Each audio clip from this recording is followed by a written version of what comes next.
कोई समन करने में समर्थ है तो वह मानव जननी। वास्तविक में यदि देखा जाए तो हमारे ग्रंथ का प्रारंभ आज से हुआ। अभी तक तो गुरु की शिक्षा चल रही थी, मन को स्थिर करने की चर्चा चल रही थी, लेकिन संसार क्या है, इसमें हम परिभ्रमण कैसे कर रहे हैं? मोह के कारण। चामड़ी गाय का नाम सुना?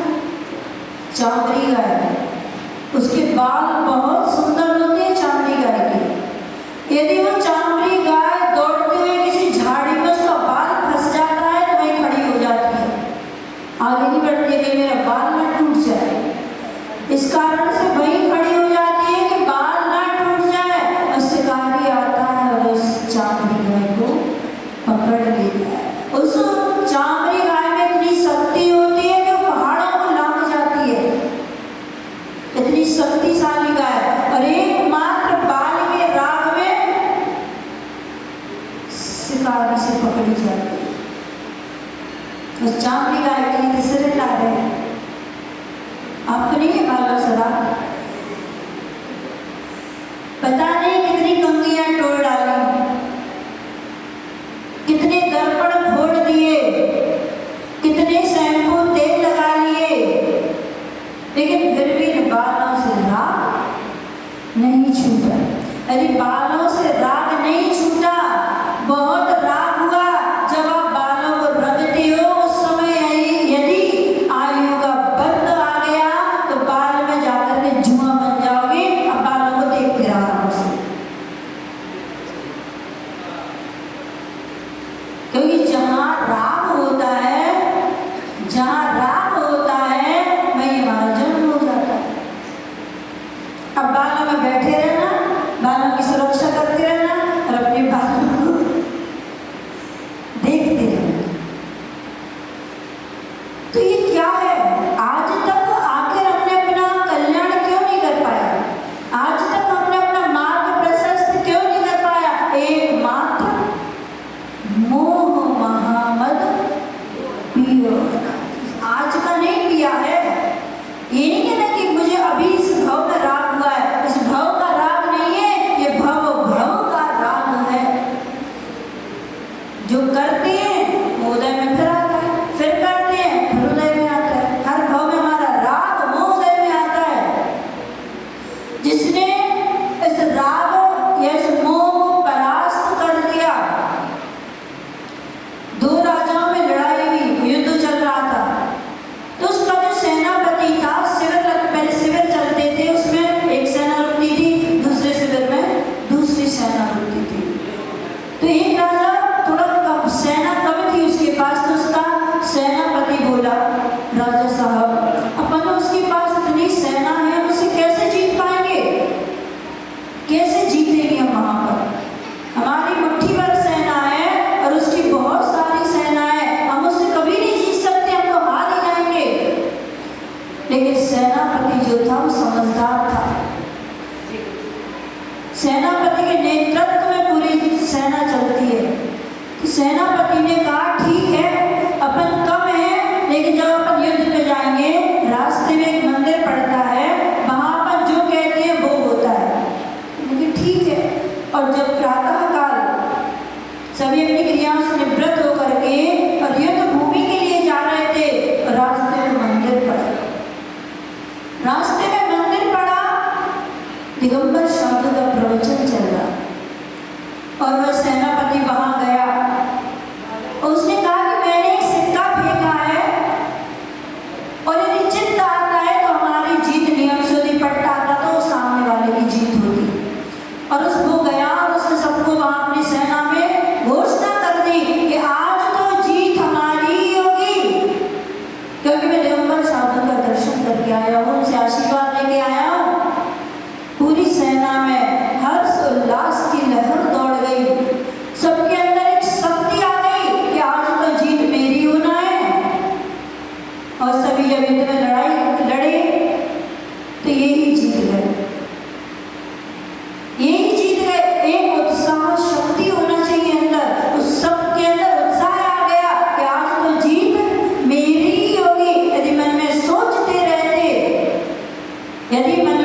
सोचते रहते कि हम तो कम है, कैसे जीत पाएंगे, तो कभी जीतने वाले नहीं थे।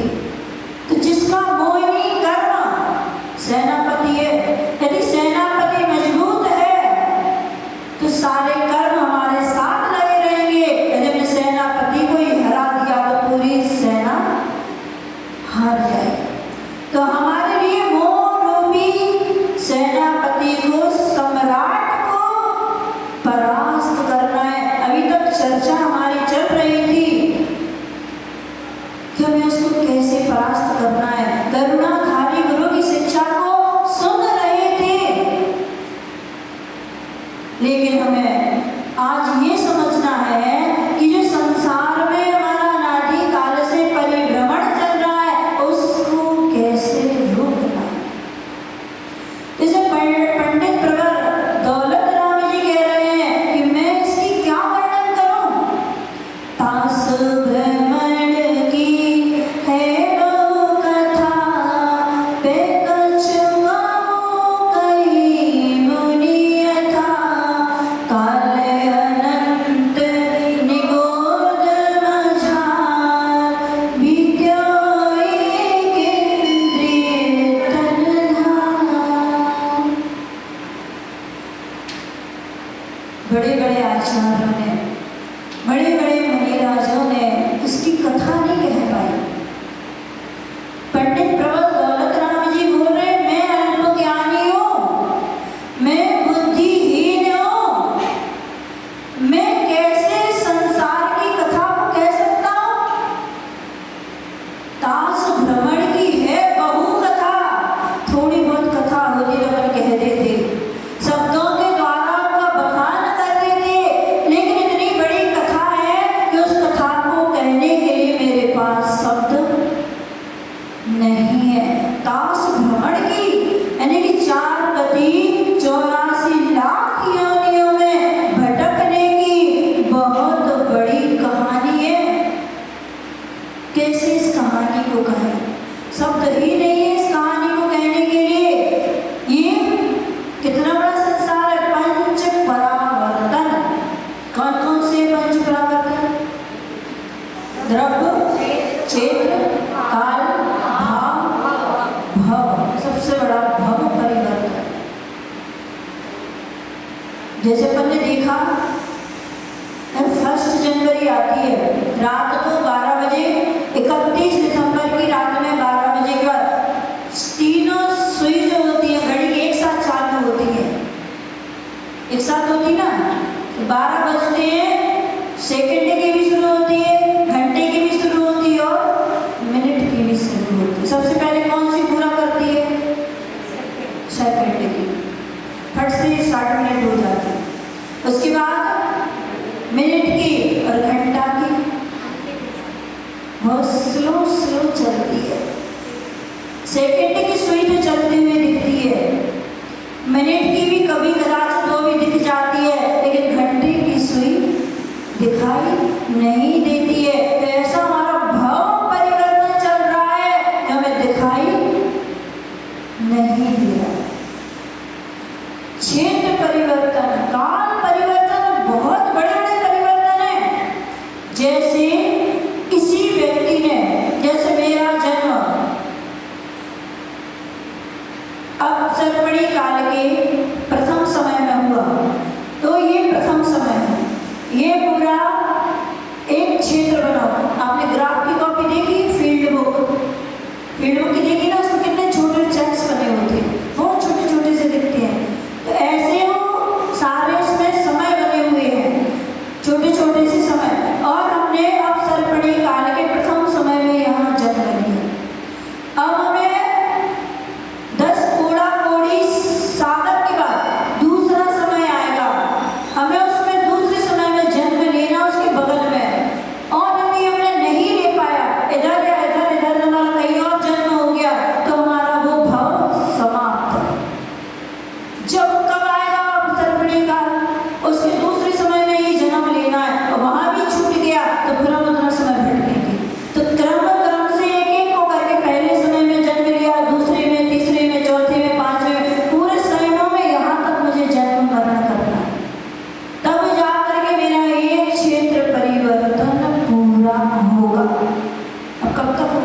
क्षेत्र परिवर्तन, ऐसे काल परिवर्तन। प्रथम काल के प्रथम समय में जन्म लेना है, और हमने प्रथम समय में तो आए लेकिन उस समय में नहीं जन्म ले। प्रथम काल में आकर के अपने तीसरे चौथे समय में जन्म ले लिया, तुम्हारा गिनती से बाहर हो जाए। हर क्रम से पांचों कालों में द्रव्य, क्षेत्र, काल, भाव और भव, हर समय में मुझे क्रम से जन्म मरण करना है।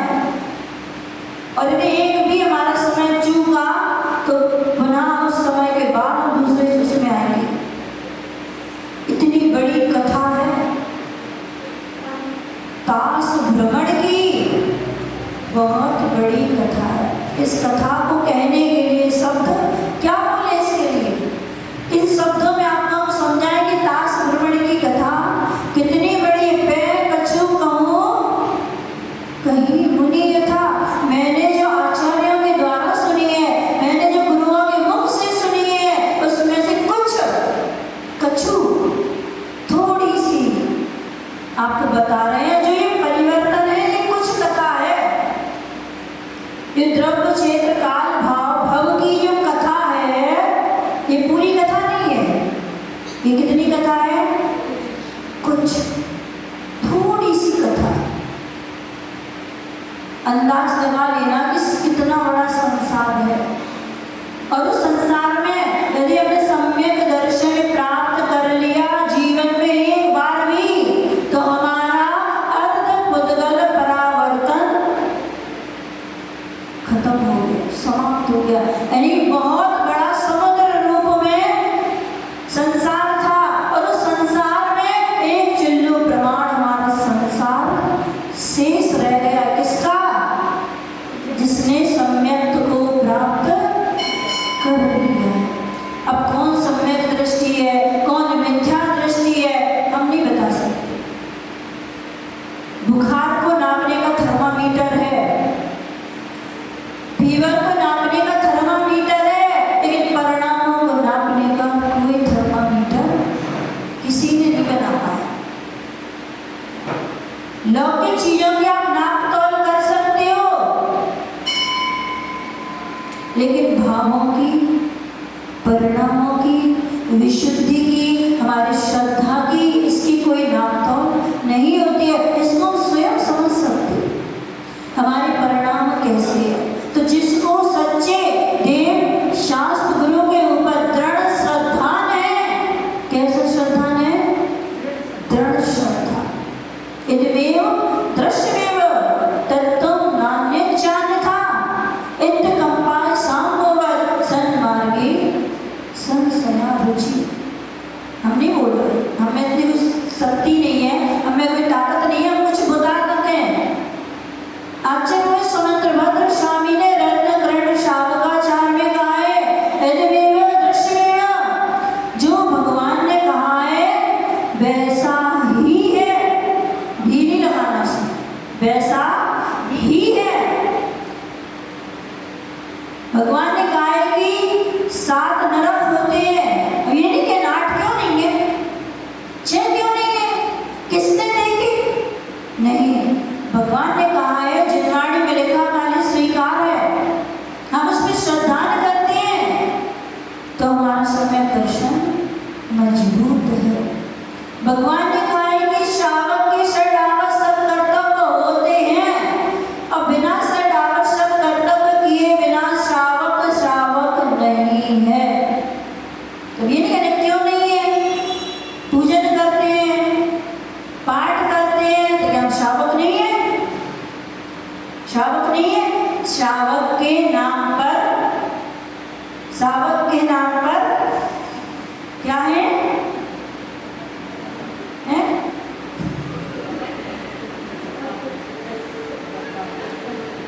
भगवान की वाणी पर कभी शंका मत करना। जिनेंद्र देव ने जो कहा है वही सत्य है।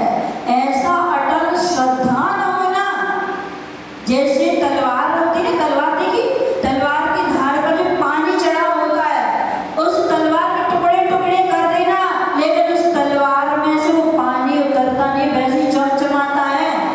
तो ऐसे ही हमने सम्यक दर्शन में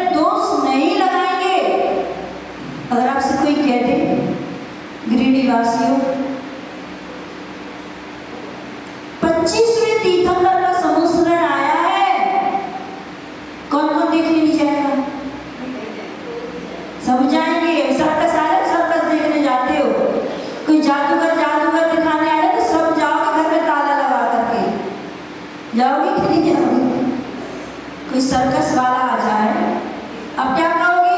तीर्थंकर ही तो है, 25वें हैं, तीर्थंकर तो है, नाम तो तीर्थंकर का है, देखने में क्या जाता है? अभी आपके नवदुर्गा आने वाली है, नवदुर्गा में झांकियां लगती हैं, कौन कौन नहीं जाता है देखने? कौन नहीं जाता है देखने? नहीं जाता, कोई नहीं जाता, सबका त्याग है। नवदुर्गा में झांकी के तो देखने में क्या जाता है? थोड़ी तो नमस्कार कर रहे जाते हैं, नहीं जाना चाहिए। कृत कारित अनुमोदना से पाप लगता है। भाव हिंसा आपने मन बनाया है, यहाँ पे कोयला पड़ा हुआ है जमीन में, और किसी व्यक्ति ने सोचा कि उसने समझ में लिया मुझे भौरा पड़ा है, या कोई जीव ने पैर से मिसल दिया उसको, भले कोयला था, लेकिन भाव हिंसा का दोष, उसको भौरा मारने का ही पाप लगेगा। अब भौरा कोयला पड़ा है, किसी ने कहा कोई जीव जंतु पड़ा है, उसने उठा करके एक साइड में रख दिया, किसी का पैर ना पड़ जाए, उसका घात ना हो जाए, भले कोयला था, लेकिन उसको पुण्य का बंध हो गया। हमारा जैन दर्शन भाव प्रधान धर्म है। जैसे हमारे भाव होते हैं, वैसे हमारे काम पाप या पुण्य कर्मों का बंध होता है। भावों की पगडंडी पे, भावों की पगडंडी पे सरपट दौड़ा करता मन, भावों की पगडंडी पे सरपट दौड़ा करता मन, भावों ही भावों में भव के बंद मानता रहता मन। ये भावों की पगडंडी बनती है, इसमें मन सरपट दौड़ता है, बिना ब्रेक का दौड़ता है। भले यहाँ बैठे, आँख बंद करके बैठे हैं, और मन में विचार क्या चल रहे हैं, क्या चल रहे हैं? घर पे जाना, जाके ये करना है, अभी किसी से कुछ कहना होगा, माला कर रहे हैं, हाथ में पकड़े हैं, अभी उनको आ जाने तो हम बताते हैं इनके लिए, हमसे ऐसा बोला था, हमसे ऐसा बोला था। अब हाथ में भली माला चल रही है, लेकिन मन में भाव क्या चल रहा है? घर जाकर के ऐसा करेंगे, वैसा करेंगे, घर जाके रास्ते में सब्जी खरीदते जाएंगे, फल खरीदते हुए जाएंगे, सब माला करते में चिंतन चलता है। भावों ही भावों में बंद बांधता रहता मन। आप लोग मैंने एक दिन और बताया था, वो तंदुल मक्ष लवण समुद्र में रहता है, स्वयंभू लवण समुद्र में 500 योजन का जिसका शरीर है, उसमें पड़ा रहता है पानी में, और जब वो सोता है तो उसका पूरा मुख यूं खुल जाता है, और उसके कान में छोटा तंदुल माने क्या होता है? चावल। और एक मक्ष उसके कान में रहता है, और उसके कान का मात्र मैल खाता है, और जब वो सोता है बड़ा वाला मक्ष, तो उसका पूरा मुख खुलता है, उसके मुख में बहुत सारे जल जंतु इधर से उधर निकलते हैं। जो कान में बैठा वो मक्ष है, जो मगर है, वो सोचता है, मन में सिर्फ भाव बनाता है। इतना मूर्ख है ये कितना मूर्ख है, सो रहा है, इसके मुख में से इतने सारे जल जंतु निकल रहे हैं, एक भी नहीं भक्षण कर रहा है। इसके स्थान पर अगर मैं होता तो एक भी छोड़ता नहीं, मैं सारे के सारे खा लेता। दोनों का मरण हुआ, कहाँ गए दोनों मर के? 7वें नरक। एक ने तो हिंसा की, वो तो गया तो ठीक है, लेकिन दूसरे ने तो कुछ भी नहीं खाया, एक जीव जंतु का घात नहीं किया, लेकिन सिर्फ क्या बनाए थे? भाव बनाए थे। उस भाव मात्र बनाने से 7वें नरक चला। कुछ नहीं करते हैं, सिर्फ भाव बनाते हैं। हमारा जैन दर्शन भाव प्रधान धर्म है। कुछ मत करना, शक्ति नहीं है, कुछ मत करना, लेकिन भाव अपने शुद्ध रखना, भाव निर्मल रखना, भाव अपने पवित्र रखना। उन भावों से ही कर्मों का व्यापार चलता है। हम बनिया हैं, जैन हैं, बनिया का बच्चा कभी घाटे का सौदा नहीं करता। जैन के बच्चे कुछ ना कुछ करने लगते हैं। वो कभी घाटे का सौदा नहीं करेगा। जब हम लौकिक में व्यापार में घाटे का सौदा नहीं करते हैं तो अपनी आत्मा के साथ कैसे घाटे का सौदा कर सकते हैं? कैसे अपने घाटे का सौदा कर सकते हैं? कैसे अपनी आत्मा को नरक में पहुंचा सकते हैं? कैसे अपनी आत्मा को त्रिंच गति में पहुंचा सकते हैं? कैसे हम अपनी आत्मा को निगोद में पहुंचा सकते हैं? क्यों हम ये घाटे का सौदा करते हैं? आने के द्वार को क्या कहते हैं? तत्वसूत्र वाले इसमें पढ़ रहे हैं। आने के द्वार को आश्रम कहते हैं। ये दरवाजा बना हुआ है, इसमें से कोई भी आ सकता है। दुबला पतला भी आ जाएगा, मोटा भी आ जाएगा, गरीब भी आ जाएगा, अमीर भी आ जाएगा, मिडिल क्लास का भी है, सब आ जाएंगे इस दरवाजे से, है ना? बहुत अच्छा दरवाजा बना है, सब आ जाएंगे। तो ऐसे ही एक दरवाजा हमारे अंदर बना है, एक दरवाजा हमारे अंदर बना हुआ है। उसको क्यों नहीं देखते कभी? कौन जा रहा है उस दरवाजे से? बाहर के दरवाजे की सुरक्षा के लिए सीसीटीवी कैमरा लगवा देते। बाहर से कौन उसमें जा रहा है, कौन वहां से आ रहा है, क्या हमारे घर में चोरी हुई है, किसने चोरी की है, कितनी चिंता होती है। अगर ये कुछ चला जाएगा तो कुछ नहीं गया। घर गृहस्थी का कुछ चला गया तो कुछ नहीं गया। कभी अपने अंदर लगाइए सीसीटीवी कैमरा।